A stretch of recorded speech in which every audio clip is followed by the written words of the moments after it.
Jamar. Hey. What's up? Okay. Um. Okay. So I called like 2 weeks ago, whatever day it was, where Matt and John were on. I think that was 2 weeks ago. Mm-hmm. And I was talking to them about determinism, and because recently I've been.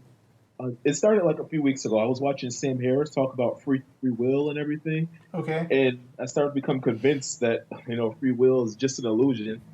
And I don't know. I'm still struggling with it, and I'm sort of worried that it's gonna like it's sort of making some people think that that I'm like emotionless or something because like how do I explain this?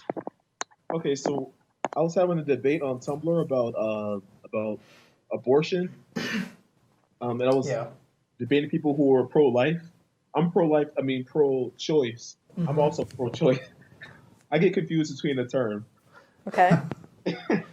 And I was basically saying, it's not fair to call like all abortion or people who are against abortion sexist just because they don't believe in abortion. They think it's murder, and they were just thinking like I was sticking up for people who are against abortion, and the only reason why I'm able to see it that way is because of determinism in some weird way. So I was just wondering, do you have any advice for to get people to see things the way I see it? I'm not sure I see the things the way you see them. I think he's not really asking about determinism so much as asking, like, when it comes to such a heated issue as abortion, what can I do to, manipulate people's deterministic brains to No, make, not make exactly. Just get them to see that I'm just making an attempt to be objective and not just attacking people for their beliefs. Speaking from my years of experience talking to people on the phone who don't agree with me and knowing that there are some approaches that have been more constructive than others, Yeah. usually the most productive conversations that I've had come not when I launch into, well, here's all the things that you're wrong about, but when I start from a position of, let me try to understand your position first. And let me understand exactly where you're coming from. And let's see if we can find exactly where our common ground is. Because we're all human, okay? And we have some kind of experiences that converge at some point. And the real question when you're dealing with something like pro-choice versus pro-life is, what is it that the two of you do agree on? Rather than starting by looking for what's wrong. Because it could turn out that you're in the middle of a long discussion and you're trying to convince them of something that like they're already convinced of. And you're wasting a whole bunch of time trying to prove something that they already believe. Or conversely, you are starting out with an assumption that they have the same belief as you on something where they actually don't. So for instance, when you're dealing with pro-life versus pro-choice, I think it is a good idea to start with the idea that, like, what do we agree on? We both agree that human life is important and that all things being equal, we don't want to kill people. And also we agree that people have, ought to have some level of freedom to determine their own path. And, philosophically, we agree on these basic broad issues. So let's poke around the edges and figure out exactly where our two beliefs start to split off. And maybe it's going to turn out that, for instance, that person has some beliefs about the consciousness level or personal viability of of an embryo that actually isn't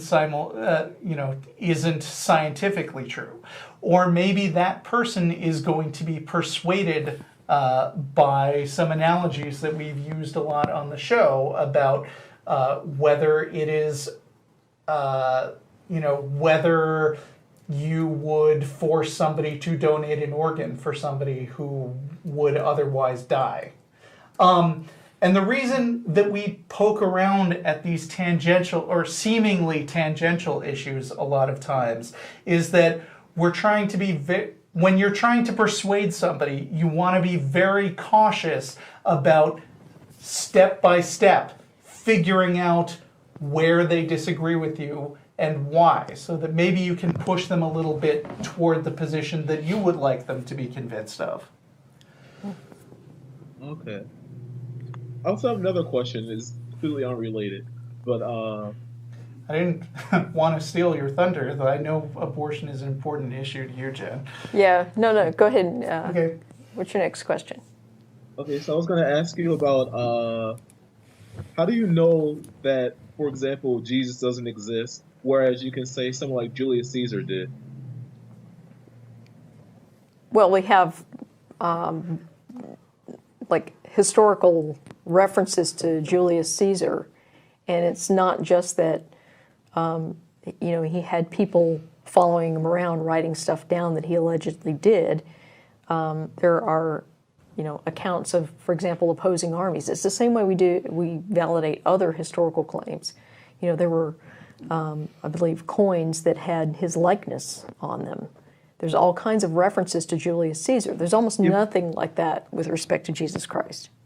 Yeah, but I mean, like, if say Jesus Christ had coins with his face on it, or stuff like that, and there's opposing armies, that someone could easily say, "Oh yeah, this proves that Jesus is real." I want to make sure you realize that saying Jesus didn't exist at all is not a mainstream historical view. I know that there are a lot of really popular authors and thinkers who are out there promoting it, and there are people I respect, like Richard Carrier, who are promoting that point of view. But currently, if you were to ask most historians, was there a real person named Jesus? Most of them would say, yeah, there was. But you don't have to believe that Jesus didn't exist to question some of the fantastical claims that the Bible makes about what he did. Yeah, right. And by the same token, there are a lot of claims about Julius Caesar that he was actually a god in human form and he ascended to heaven. But historians don't believe that. Right. Yeah, that's not where I was coming from. I don't believe Jesus is a real person. If he was, I don't believe he was a god. But I just wanted to know, like, because I just don't see, like, there's some arguments that theists make about the existence of Jesus that sort of sound convincing. I'm not convinced, but it seems like it convinced someone else. I prefer to stay out of the overall question of whether Jesus as a guy existed, just because I think it's above my pay grade to refute the consensus of mainstream historians. Right. And see, I'm actually in the mythicist camp. Okay. I don't think an actual person named Jesus Christ existed. To whatever extent there was like that, I think it probably was sort of a conglomeration of several people. Mm-hmm. I could be with you there. I mean, I could see that being, a collection of stories about different people, different itinerant rabbis who went around preaching some kind of message of redemption and salvation, Mm-hmm. and those got all kind of glommed into this one person, Mm-hmm. I could see that happening. But again, what Russell was saying, it's almost a trivial claim, because it's about either one or several humans. Right. We're not talking about some divine entity. Yeah, even if it was all based on one guy, so what?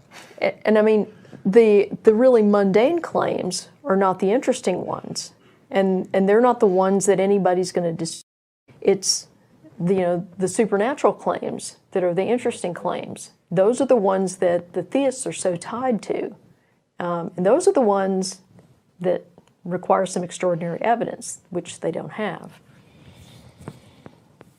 I see. Okay, thank you.